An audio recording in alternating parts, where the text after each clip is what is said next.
आज की कहानी है मेरी प्यारी बिटिया। सुबह के 7:30 बजे जब ज्योति स्कूल के लिए तैयार हुई तो चुपके से ऊपर मम्मी के बेडरूम में गई। धीरे से डोर सरकाया, देखा तो सारा सामान बिखरा पड़ा था। नीचे ड्राइंग रूम में आई, पापा सोफे पर बेसुध से सो रहे थे। अपने रूम में आकर उसने अपनी गुल्लक में से 50 रुपए निकाल कर पॉकेट में रख लिए। बैग उठाकर स्कूल बस के लिए निकलने लगी तो सरोज आई ने पीछे से आवाज लगाई, ज्योति बेटा, आलू का पराठा बनाया है, खा लो। ज्योति ने मायूस नजरों से सरोज आंटी को देखा। नहीं आंटी, भूख नहीं है। सरोज ने जबरदस्ती टिफिन उसके बैग में डाला। ज्योति स्कूल के लिए निकल गई। सरोज सोचने लगी, बेचारी छोटी सी बच्ची साहब और मेम साहब के रोज के लड़ाई झगड़े से इस 13 साल की उम्र में कितनी बड़ी हो गई है। सरोज पिछले 10 सालों से नेहा व नरेश के यहाँ काम कर रही है। दोनों मल्टीनेशनल कंपनी में ऊंचे पदों पर कार्यरत हैं। ज्योति उनकी इकलौती बेटी है। किसी भी चीज की कोई कमी नहीं है, पर हर समय दोनों एक दूसरे से लड़ते रहते हैं। नरेश पिछले कुछ समय से नेहा से तलाक चाह रहा था और ज्योति बिटिया की जिम्मेदारी नेहा उठाए और नेहा ज्योति बिटिया की जिम्मेदारी नरेश को देने के साथ जायदाद का हिस्सा चाहती है। इस कारण दोनों लड़ते रहते हैं। बच्चे की जिम्मेदारी कोई नहीं लेना चाहता, इसलिए दोनों एक दूसरे के लिए अपशब्दों का इस्तेमाल करते हैं। बेचारी ज्योति स्कूल से घर आकर अपने कमरे में दुबक जाती है।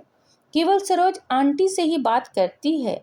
रोज की तरह नेहा और नरेश ने नाश्ता अपने अपने कमरे में किया और ऑफिस के लिए निकल गए। करीब 12 बजे स्कूल से कॉल आया कि जल्दी हॉस्पिटल पहुंचो, ज्योति को चोट आई है। हॉस्पिटल पहुंचकर पता चला कि ज्योति बहुत ऊपर से सीढ़ियों से गिर गई है। आईसीयू में रखा गया है। ऑपरेशन की तैयारी हो रही थी। सिर पर बहुत गहरी चोट आई थी। ऑपरेशन शुरू हुआ, पर जिंदगी मिले ना मौत। बिटिया कोमा में चली गई। नेहा और नरेश स्तंभ रह गए। उन्हें ऐसा झटका लगा कि उन अपनी सूध बूध ही खो बैठे थे। ज्योति की दादी भी आ गई थी। बेटा बहू को देखकर नफरत से मुंह फेर लिया। पूछताछ हुई, टीचर स्टूडेंट सभी के बयान लिए गया। यही पता चला कि बैलेंस बिगड़ने से नीचे गिर गई। 15-20 दिन कोई बदलाव न आने के बाद अपने साथ रह रही अपनी माँ को नरेश ने रोकना चाहा, पर उन्होंने आंखों से आंसू भरकर कहा, तुम दोनों खूनी हो। तुम्हारी जिद मेरी पोती को खा गई। मैं उसे अपने साथ ले जाना चाहती थी, पर तुम दोनों ने उसे अपने अहम का मोहरा बनाकर उसकी ये हालात कर दी। ये कहकर माँ वापस अपने शहर चली गई। सरोज तब से सदमे में थी। फिर उसने जैसे तैसे होश संभाला। नरेश और नेहा से कहा, मेम साहब, मैं अब यहाँ नहीं रह पाऊंगी। इसकी दीवारें मेरी ज्योति की सिसकियों से भरी है। उसे मैंने कभी अपनी गोद में तो कभी छिप छिप के रोते हुए देखा है।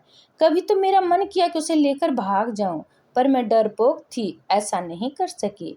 अगर चली जाती तो शायद वे आज इस हालात में न होती। नरेश और नेहा के पास अब शायद कहने को कुछ नहीं था। जैसे जैसे दिन बीत रहे थे, उनका लड़ाई झगड़ा एक अजीब सी बर्फ में तब्दील हो चुका था। उनकी सारी भावनाएं अंदर ही अंदर एक खामोशी अख्तियार कर चुकी थी। सारा दिन बेमन से दोनों ऑफिस का काम करते, हॉस्पिटल में एक एक दिन अकेले ड्यूटी देते। बैंक में पड़े पैसे, जमीन जायदाद सब बेकार लगने लगे थे। 3 महीने बीत चुके थे। संडे का दिन था। बड़ी मुश्किल से नेहा ने ज्योति के रूम में जाने की हिम्मत जुटाई थी। वैसे भी महीनों दोनों उसके कमरे में कदम नहीं रखते थे। कैसे माँ बाप थे वे दोनों। उसका रूम, उसका बेड, तकिया, उसकी किताबें, उसकी पेंसिल, पेन, स्कूल बैग सब वैसे ही रखा था। अलमारी खोली तो उसके कपड़े के नीचे गिरे पड़े उसका हल्का ब्लू नाइट सूट, जिसे वह अक्सर पहना करती थी। नेहा रोते हुए अलमारी से सामान निकालने लगी। तभी उसके हाथ एक ब्लू कलर की डायरी लगी। उसने कांपते हाथों से उसे खोला। आगे के कुछ पेज फटे हुए थे। पेज दर पेज टूटे दिल की दास्तां छोटे छोटे टुकड़ों में दर्ज थी। मम्मी पापा, मैं आपको डियर नहीं लिखूंगी, क्योंकि डियर का मीनिंग प्यारा होता है। पापा आप मम्मी को कहते हो कि तुम्हारी बेटी और मम्मी आप पापा को कहते हो तुम्हारी बेटी। अब दोनों ये क्यों नहीं कहते हो हमारी बेटी।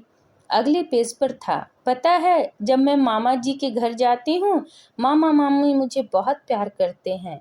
मामी अन्य को जब प्यार से मेरा बच्चा कहती है तो मुझे लगता कि क्या मैं प्यारी बच्ची नहीं हूँ। मम्मा, मैं तो आपका सारा कहना मानती हूँ, फिर भी आपने मुझे कभी प्यारी बच्ची नहीं कहा। अगले पेज पर था, मम्मी जब मैं बुआ के घर जाती हूँ तो बुआ मुझे बहुत प्यार करती है, पर खाना नच की पसंद का बनाती है। मम्मा मुझे राजमा बहुत पसंद है, मैंने कहा था कि आप बनाओ, पर आपने कहा मुझे मत तंग किया करो, जो खाना है सरोज आंटी को बोला करो। पता है मम्मा, मैंने राजमा खाना छोड़ दिया है, अब मन नहीं करता। अगले पेज पर था, पापा मैं आपके साथ आइसक्रीम खाने जाना चाहती थी, पर आपने कहा आपके पास फालतू चीज़ों के लिए टाइम नहीं है। पापा जब चीनू मासी और मासा जी मुझे और विपुल को आइसक्रीम खाने ले जा सकते हैं तो फिर वो क्यों नहीं कहते कि ये सब फालतू चीज़ें हैं। पता है मम्मी, मैं अपने घर से दूर जाना चाहती हूँ, जहाँ मुझे ये न सुनाई दे कि ज्योति को मैं नहीं रखूँगी, जहाँ पापा की चिल्लाने की आवाज़ ना सुनाई दे। पापा अगर मैं बड़ी होती तो मैं आप दोनों को कभी परेशान नहीं करती, मैं खुद ही चली जाती। मैं तो आप दोनों से बहुत प्यार करती हूँ। पापा मम्मी आप दोनों मुझे प्यार क्यों नहीं करते। एक पेज पर था, I love you Saroj aunty. मुझे प्यार करने के लिए, जब मुझे डर लगता है तो अपने पास सुलाने के लिए, मेरी हर बात सुनने के लिए। और अंतिम पेज पर था, दादी आई लव यू, आप मुझे यहाँ से ले जाओ, आई प्रॉमिस कभी तंग नहीं करूँगी। नेहा डायरी को सीने से लगाकर जोर जोर से रो पड़ी। नरेश भी उसके रोने की आवाज़ सुनकर आ गया था। नेहा ने डायरी उसे पकड़ा दी। पेज दर पेज पलटते हुए उसके चेहरे के भाव बदलते जा रहे थे। वह खुद को संभाल नहीं पाया, जमीन पर बैठ गया। नेहा रोते हुए बोली, नरेश पता है वो एक्सीडेंट नहीं आत्महत्या थी, सुसाइड था, जिसे रिश्ते को हम बोझ समझते थे हमारी ज्योति ने उससे हमें आज़ाद कर दिया। नरेश हम दोनों ही अपनी बच्ची के इस हालात का कसूरवार हैं।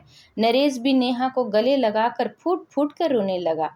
अचानक ही उसी समय नरेश को फोन बजा। नेहा के मोबाइल पर एमएसएस की टू टू की मैसेज की आवाज आई। दोनों ने अपने को संभालते हुए दूरी बनाए और फोन उठाए। हॉस्पिटल से ही फोन था। जब तक नेहा नरेश की बातचीत सुनती, उसके अपने फोन में भी एसएमएस खुल चुका था।